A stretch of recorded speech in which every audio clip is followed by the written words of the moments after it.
Bismillah, walhamdulillah, wassalatu wassalamu ala Sayyidina Rasulillah, amma ba'd. Sahabat-sahabat yang dimuliakan Allah, ada sejarah kelam dalam sejarah perjalanan perkembangan literatur keislaman, bahkan literatur semua bab-bab keilmuan, yang kemudian memakan korban, pengkafiran, pembunuhan, penghakiman, memakan nyawa. Apa itu yang disebut dalam tradisi ahli riwayat, ahli hadis dengan tadsisul kutub. Tadsisul kutub, penyisipan atau penghilangan beberapa bagian di dalam kitab. Dulu Abu Husain Al-Mansur, yang kita kenal dengan Al-Hallaj qaddasallahu sirrahu, beliau dipancung, dilepaskan, ditarik kepalanya dengan badannya berpisah dan tangannya semuanya terpisah karena ada satu kitabnya tentang haji dipalsukan oleh para penyalin. Karena di zaman itu tidak ada ISBN, dulu hanya ada penyalin khattat, ahli kaligrafi. Dulu orang-orang yang pintar kaligrafi sama dengan mesin cetak buku, ahli imla. Karena Al-Hallaj ini didekati, disenangi oleh para ring-ring satu di kesultanan kerajaan di Baghdad, khilafah saat itu, maka beliau banyak yang iri kepadanya. Maka benarlah kata Imam Ghazali, ma min ni'matin illa wa fihi hasidun yahsud, ya kullu ni'mat mahsud. Semua kullu ni'matin mahsudah, semua nikmat itu pasti ada yang hasad. Maka jangan ceritakan nikmat yang kita dapat kepada sembarang orang.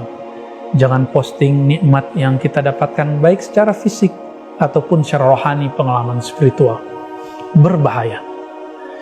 Al-Imam Hallaj, saya menyebut imam karena kita mengkaji ternyata beliau korban daripada pemalsuan kitab-kitab tersebut. Beliau dituduh mengatakan cukuplah haji di kamar saja. Ketika diadili, sang hakim bertanya, wahai Abul Husain Mansur, benarkah ini kitabmu?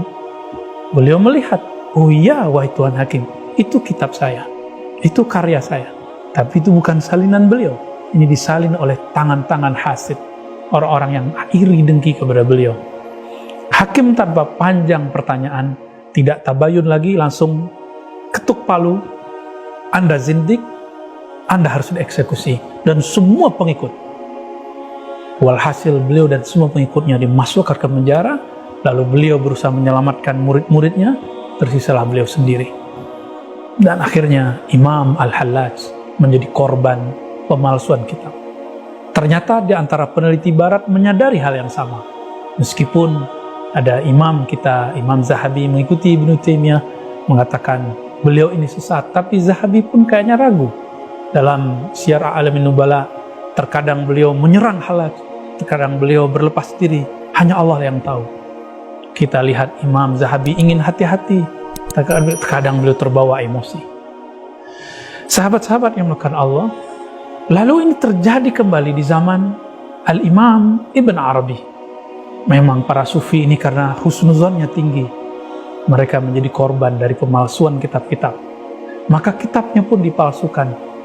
Disitulah tertulis, akulah Allah, anallah, ana anta anta ana. Padahal di dalam Futuhat Makkiyah, Al-Futuhat Makkiyah belum mengatakan ar-rabbu rabbu wal abdu abdu. Allah itu Allah, hamba itu hamba. Man qala bil hulul fadinhu ma'lul, yang mengatakan hulul, persatuan Tuhan dengan hamba, maka agamanya cacat. Siapa yang mengatakan ittihad, maka dia mulhid, dia telah menentang Allah Subhanahu wa taala. Itulah perkataan yang tertulis dalam Al-Futuhat Al-Makkiyah.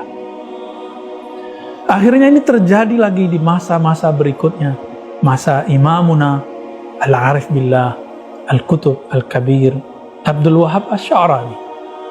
Beliau juga mengalami hal yang sama. Maka dalam beberapa kitab, di semua pengantar beliau menulis, hati-hati jika ada di beberapa karyaku yang menyalahi Alkitab dan Sunnah, tentunya versi ulama yang bersanad, Maka beliau mengatakan, fa'ana bari'un min dzalik. Aku berlepas dari itu. Di zaman modern ini, teman-teman sahabat makan Allah, pemalsuan ini tambah canggih. Ini diceritakan sendiri oleh Al-Muhaddis Al-Kabir yang masih hidup, Syekh Ahmad Ma'bad Al-Misri. Beliau guru dari Syekh Usamah Said Al-Azhari, guru dari kawan-kawan kita yang bersekolah di negeri para nabi, Mesir. Harasahallah.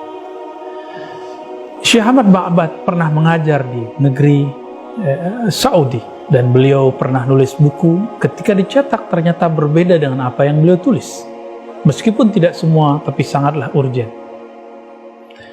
Lalu kita juga bisa melihat dari cetakan tafsir Al-Mufassir Al-Imam As-Sawi. Beliau dengan terang-terangan mengatakan di tafsirnya, Khawarijul Asr adalah Al-Wahabiyah. Khawarij zaman now, zaman ini adalah kelompok Wahabi. Tafsir ini, bagian kalam ini pun dihilangkan dalam beberapa cetakan. Tentu orang-orang, sahabat-sahabat kita yang jeli matanya melihat, mereka bisa membandingkan dua teks. Ternyata di cetakan terbaru, yang cetakannya dipublish oleh mereka yang mempunyai nafsu memalsukan kitab itu dan menutup mata hatinya dari kebenaran yang sebenarnya, berani memalsukan teks-teks para ulama, padahal itu tafsirnya Al-Quran. Lalu bagaimana dengan kitab yang lain? Bahkan beberapa karya Ibnu Taimiyah tidak dipublish, padahal awalnya dipublish, seperti Maju' Fatwanya Syekh Ibnu Taimiyah. Beliau di beberapa jilid 10, ya. Beliau menulis tentang suluk dan juga tentang tasawuf. Di sana beliau mencoba bertoleransi kepada sahabatnya Hallaj namanya Asyibli mengenai manunggaling kaula Gusti. Tetapi sayang sekali, ya, di beberapa redaksi ada yang tidak mempercayainya, dan akhirnya itulah yang terjadi. Maka sahabat-sahabat yang makan Allah, ternyata tambah canggih pula lah pemalsuan kitab-kitab zaman ini yang dulu disebut dengan tadsisul kutub. Maka kita berlindung kepada Allah daripada pemalsuan ini. Hati-hati dengan pemalsuan kitab. Assalamualaikum warahmatullahi wabarakatuh.